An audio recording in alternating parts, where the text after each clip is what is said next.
Epione pain management and regenerative centre. ఇక మీ నొప్పులు శాశ్వతం కావు. టీడీపీ అభ్యర్థిగా ఎంఎస్ రాజుని ధృవీకరించారు, బీఫామ్ కూడా అందుకున్నారు. సార్ ఫస్ట్ ఆఫ్ ఆల్ మీ కంగ్రాచులేషన్స్. అనూహ్య పరిణామాల మధ్య మీకు మడకశిర సీటు లభించింది, ఎలా ఉంది? మొదట్లో చంద్రబాబు నాయుడు గారు 2 నియోజకవర్గాలు ఏదో ఒకటి చేస్తానని చెప్పడం జరిగింది. తర్వాత బాపట్లకి పరిశీలించడం జరిగింది. అన్ని రకాలుగా ఆలోచించి ఈరోజు మడకశిర బీఫామ్ని నాకు ఇవ్వడం జరిగింది. కష్టపడ్డ వాళ్ళకి న్యాయం జరుగుతుందనడానికి నేను ఒక నిదర్శనం. పేద కుటుంబం నుంచి ఒక దళితుడిగా, దళిత నాయకుడిగా, దళిత కార్యకర్తగా పార్టీ కోసం పనిచేసినందుకు గుర్తించి నాకు మడకశిర నియోజకవర్గం ఇవ్వడం జరిగింది. చాలా సంతోషంగా. అంటే ఆఖరి నిమిషంలో మీకు ఇప్పుడు సీట్ ఇచ్చారు. అక్కడ అనిల్ కుమార్కి ఆల్రెడీ ఇంతకుముందు సీట్ అనౌన్స్ చేశారు. ఆయన అసంతృప్తి బయటపెట్టే అవకాశం ఉందా? ఆయన ఏ విధంగా కలుపుని ముందుకు వెళ్తున్నారు? మడకశిర నియోజకవర్గంలో సమిష్టి నాయకత్వంలో అందరి సహకారంతో అందరినీ కలుపుకొని అందరి నాయకత్వంలో పనిచేస్తాం. అంటే మీరు 5 ఏళ్లుగా అనేక పోరాటాలు చేశారు, ప్రభుత్వం మీద అనేక విధాలుగా ఫైట్ చేశారు.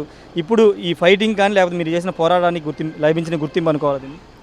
అంతే కదా సోదరా. ఖచ్చితంగా రాజకీయ పార్టీలు రకరకాల కోణాల్లో ఆలోచించేటప్పుడు నాలాంటి సామాన్య కార్యకర్తకి, పోరాటం చేసిన వాళ్ళకి గుర్తింపుగానే దీన్ని భావించవచ్చు.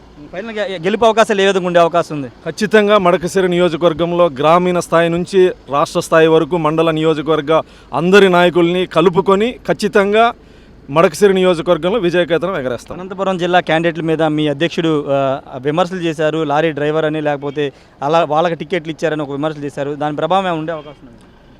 మా సార్ మాట్లాడినట్లు నేను చూడలేదు సోదరు, ఎక్కడ చూడలేదు. నేను చూడలేదు. వైసీపీ క్యాండిడేట్ల గురించి, వైసీపీ వాళ్ళ గురించి పెద్ద పట్టించుకోను, తెలియదు నాకు.